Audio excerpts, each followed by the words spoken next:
Oh, yeah, what's up, fellow passengers of the YouTube world? Yeah, it's your boy, the Wolf Gamer 25, and we are back once again for another riveting segment of Figure Friday. Oh, you know, I'm pretty sure that you know, according to one Mr. Bill Nye, the science guy, Bill, you know that it is that particular time of the week where we spend some quality time together, basically nerd out about all things figure, Funko, merchandise, memorabilia related of all kinds, shapes, colors, and sizes. Now, you better believe anything of that sort you're going to find right here on this channel. And before the holiest moments, before we get started, Kenny P, what is up, boss? How you doing? How is work going? I heard that it is treating you awesome, and I hope it is, man, really. So,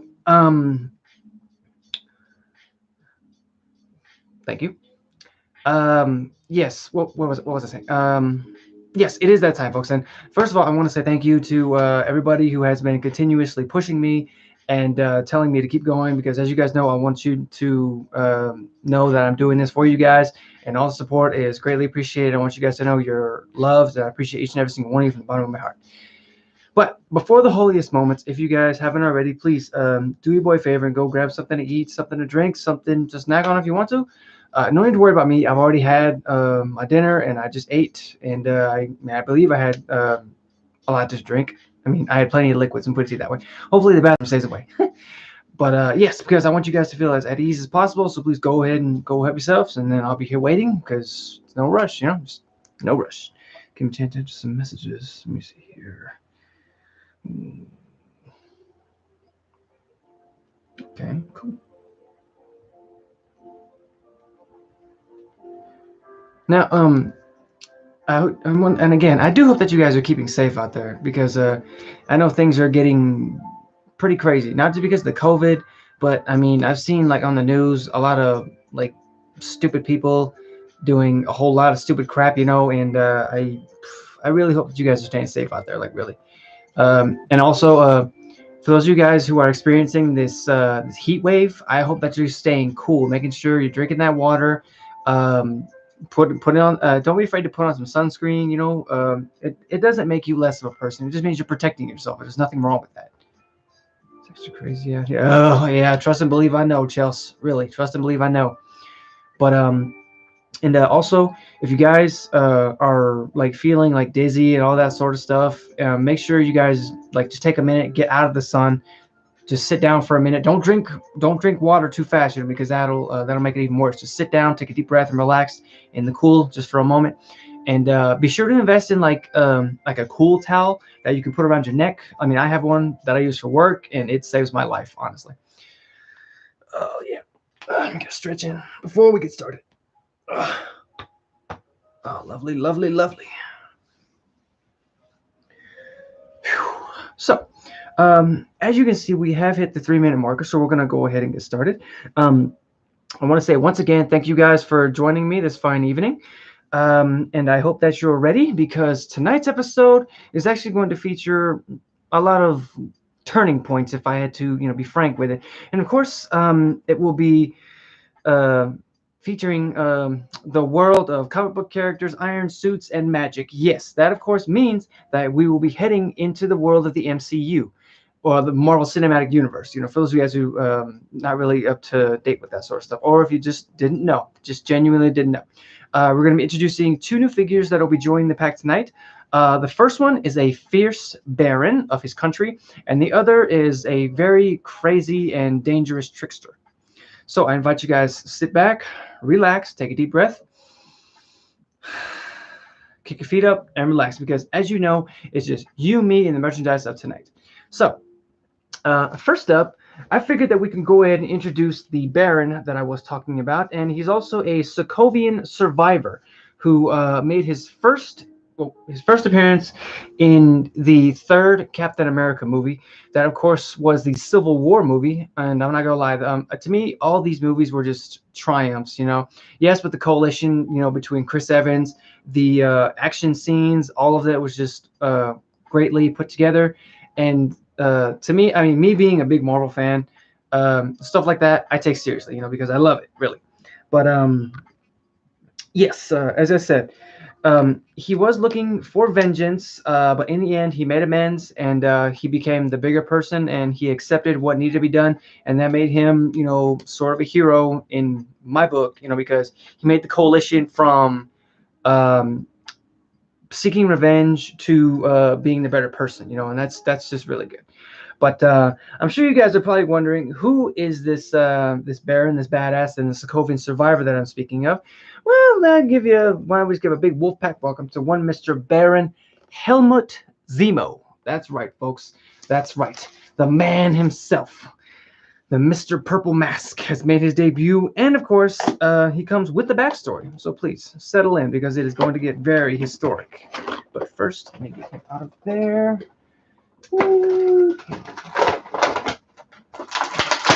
Now, what you guys had seen already is that this is the version of him from the Falcon and the Winter Soldier series that was featured on Disney Plus.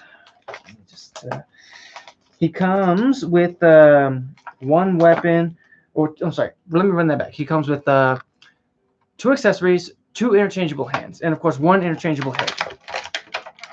But judging on the things, it's just a pair of fists that are purple, which is cool. So before we get into that, I'll give you guys a look at him. Okay, and there he is, Mr. Zemo. Portrayed by the actor Daniel Bruhl, I believe his name is how you pronounce it.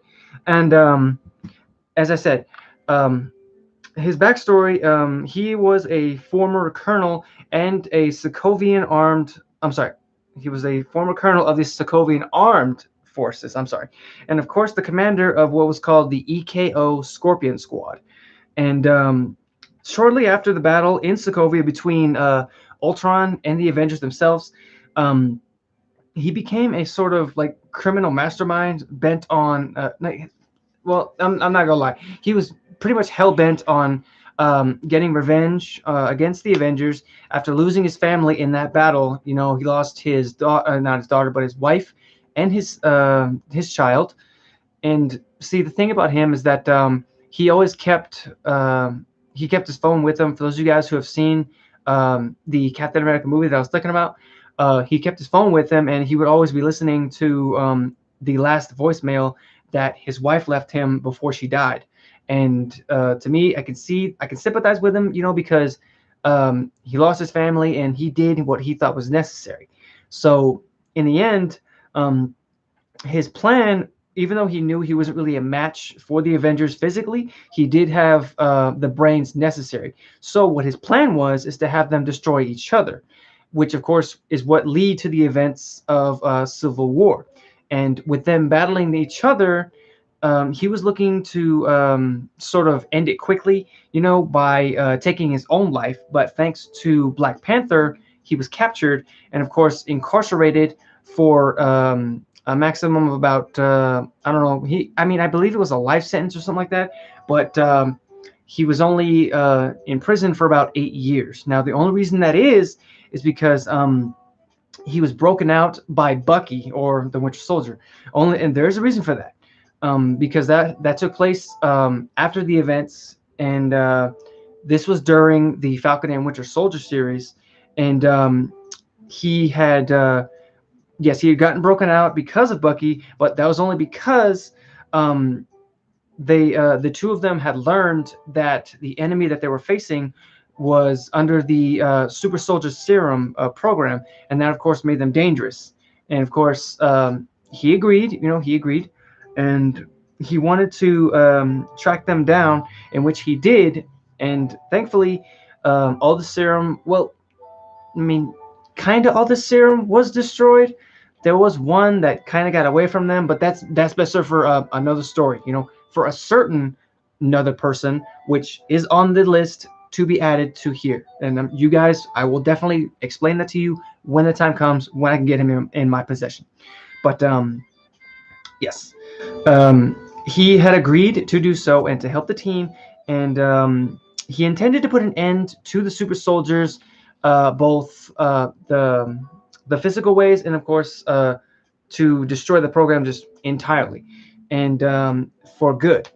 And he was also able to make amends with Barnes in order to be at peace, which is where he made the coalition from Criminal Mastermind to being the bigger person and making amends for all that he had done. Now, being the fact that Baron Zemo here was not necessarily the reason for James Buchanan Barnes becoming the Winter Soldier, he did have a heavy influence on it. And there's a reason for that. And that is actually because one of the accessories that I'm talking about right here. Now, if you guys don't know what this is basically a journal that was kept during the times of the Winter Soldier program. And it doesn't open, but basically its contents, they featured a sort of like trigger word that would basically like activate the super soldier within each different person who was under that program. And of course, his weapon of choice is this pistol of some sorts. I believe it is a pistol. I know it looks like a blaster, but to be honest, I don't know what it is. I know it's a pistol. It shoots bang bang. That's all I know. But he also comes with this interchangeable face, which is just basically a big purple mask. But this is actually one of the comic book variations that I have seen, and this also made the debut in the Falcon and Winter Soldier series, which brought a whole new director to his character. And honestly, I think it made him look cool. That's just me. Being the fact that he's in the whole long trench coat, the purple gloves, and purple suit underneath, I'd say that's pretty accurate when it comes to some of the comic book references. And what is this? What is this? What is this? Oh, that's very good news. All right. And I actually did find out some very cool fun facts about him. I mean, well, interesting and fun at the same time. Did you guys know that Mr. Zemo here is an avid car enthusiast, and he's also a car collector? Being the fact that he is a baron, he's a very, very rich man. And he actually did have his own private collection of cars that was left to him after his folks died. And probably a little tidbit about him is the fact that he loves Marvin Gaye. It is true. Now, let me just pause it right here just for a second. The facts that I'm talking about now, guys, they're coming from this version of Mr. Zemo. Now, not the comic book variation, because I know that everything is different when it comes to comic books and live actions themselves. But this is coming from the series that we are speaking of tonight. Just in case there was any confusion or anything like that, I apologize. And like mostly like all of the heroes and like all the villains that I have seen throughout all the movies or all the comic books I've seen, I've always noticed that they always tend to do things with their dominant hand, which is their right hand. But about him, he's a lefty. That I honestly did not know either. That he's one of the, like, I know there's plenty of them out there, but he's one of the first lefties in the villain side that I've seen or that I've known about. And I know it's crazy because I honestly did not know that either. Because I know there are plenty of them out there that are left-handed, but cut me some slack, Hank, please. All right, moving on. Let me get the next one. Stay, don't you move. Now you're incarcerated in that plastic and the cardboard for a reason. So just sit there. Changing your face is not going to help. Okay, please. Did I say that out loud? I'm sorry. We tend to not see eye to eye every now and then. Sorry. Let me just fix this real quick because I feel like every time I look at it, my forehead's glowing. God, sorry about that. There we go. Or, I mean, it could just be the fact that my forehead is huge. I don't know. Let me see. Adjust. All right, I'm cool. This is just me messing around. I'm sorry, folks. Now then, next up, we're moving on. Next up, we're going to be introducing one who is both Master of Magic and, of course, the Master of Disguise. And I'm not talking about Dana Carvey in that Master of Disguise movie. Oh, no. This guy takes it to a whole new level. He made his film debut in the MCU as a god, and, of course, in the first Thor movie. And I'm not talking about Thor himself, folks. Oh, no. He actually has his own TV show now, and, of course, is being aired on Disney Plus. And I've already seen 2 episodes of it because that's only the amount of episodes that have been released. But I'm going to be honest here. It looks very cool. It's got plenty of action, a lot of comedic references in there, and a lot of like things that you wouldn't really see or would think that you would see in the series itself. But I'm sure you guys are probably wondering who this god is that I speak of. Well, it's only the most known, one of the most known gods in the MCU, folks. And of course, the Trickster himself. Ladies and gentlemen, give a big Wolfpack welcome to one Mr. Loki. That's right, folks. That's right. The Loki himself. Now, this is the Loki variation of the series that has just been come out on Disney Plus, and I'm happy to have him in my possession because it was quite the find when I found him because somebody tried to hide him. I just happened to come upon him whenever I was looking, and come to find out, somebody hid him behind some of the what's it called? Fig pins. That's what it was. Yeah, somebody tried to hide him behind some fig pins, or like they tried to bury him in it, just because I know they have like the big ones that are like huge like that. So the plastic case is like that big. It's ridiculous, honestly. But they could not get by these keen eyes because I smelled them. Yeah, I smelled them. I knew there was a fresh figure, and I knew I had to go for it. But let me just get his accessories out first. Oh wow, I did not see that coming. Okay, get that kindly. Yes. Okay, okay. Give you guys a look. And here he is.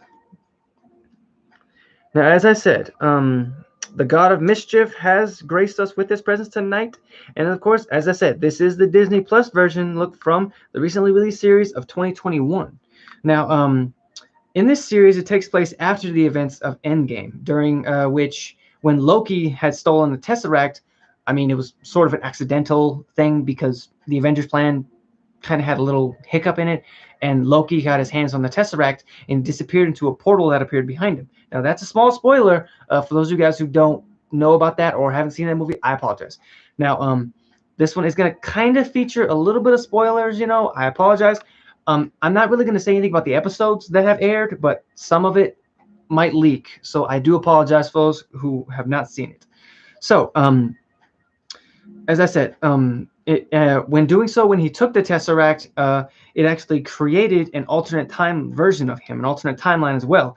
And along with a new timeline, but soon after was apprehended by the TVA, or the Time Variance Authority. Now, what is that, you ask? Well, it's the bureaucratic organization that exists outside of time and space, and of course they monitor the timeline. And being that they knew what he was and knew who he was, they saw what he had done because technically speaking, he wasn't supposed to pick up the Tesseract and disappear, because when he did that, it basically created what was known as a time splint or a time splinter or something like that. Basically, like say like this is the current timeline, right? Straight, narrow, and all that. When he picked up the Tesseract and disappeared, it basically did a 90-degree angle and then just spewed up and then just created an alternate timeline. And now basically they gave him a chance to, which was either become erased from history and time itself, or to help them fix what he had done, fix the timeline, and of course to stop a greater threat, which he so graciously accepted.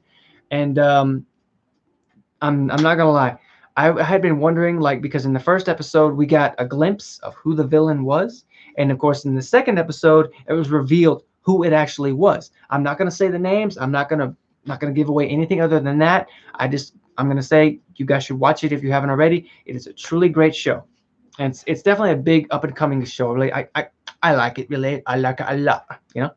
But Loki, I'm sorry, Tom Hiddleston is again reprising his role as Loki, so that's another thing that's very cool because again, he's been Loki ever since his first appearance in the Thor movies, and I think that he portrays Loki the best because I feel like he captures like his character wise and his street smarts, his movements, all of that. And I'll never forget the time where I saw him invade a Comic-Con. I believe it was in San Diego. He showed up in his full Loki attire, and like he made all the lights go out, and then he appeared on stage, and the crowd went crazy, and he even he had them screaming his name. It was so cool, so awesome. Woo. But it's a very I found a couple fun facts about him. Did you guys know that since Owen Wilson is in this series, he plays Agent Mobius. He was playing in order to sort of like understand his role in the series.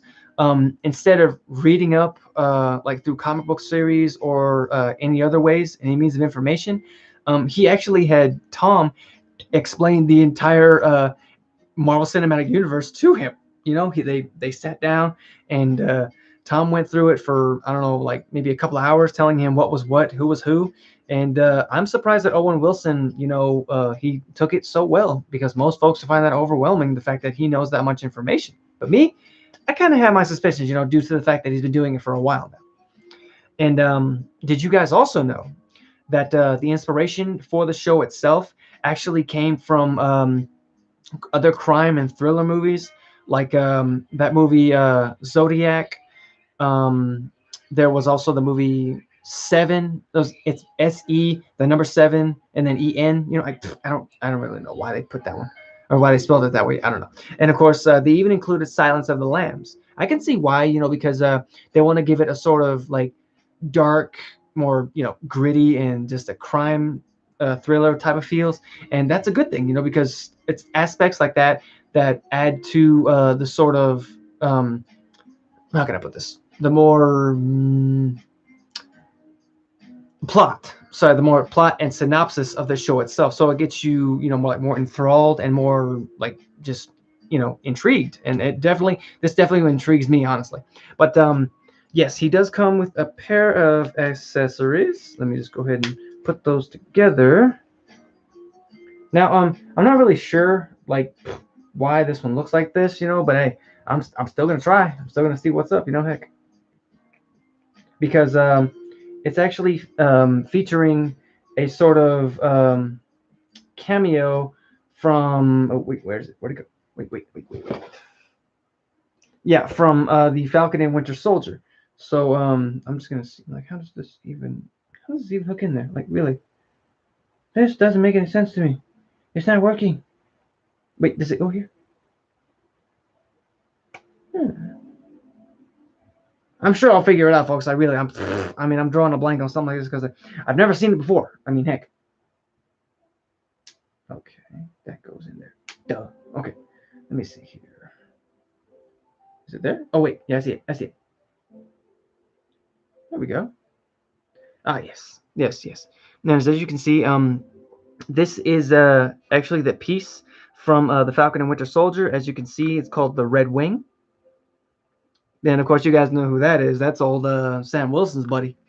And of course, I don't really know. Like, I don't know if it's like a prelude or like a crossover, maybe somehow, to what might possibly happen or what could be included. I mean, honestly, I wouldn't mind seeing Loki pop up in like sort of a short cameo version, or even have the Falcon and Winter Soldier pop up in like an alternate timeline. Either way, I think it'd be a good, I think it'd be a pretty good little cameo. I think it'd be pretty cool.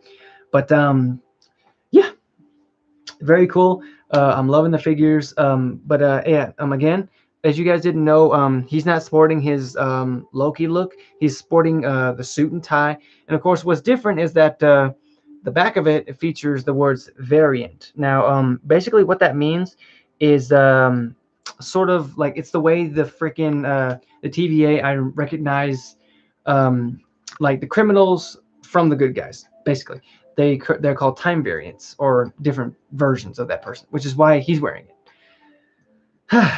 But I love the fact that each character is painted right down, every detail. They're posable as heck. The accessories are beautiful and amazing, and I love each and everything about it. But I'm going to go ahead and end this episode right here.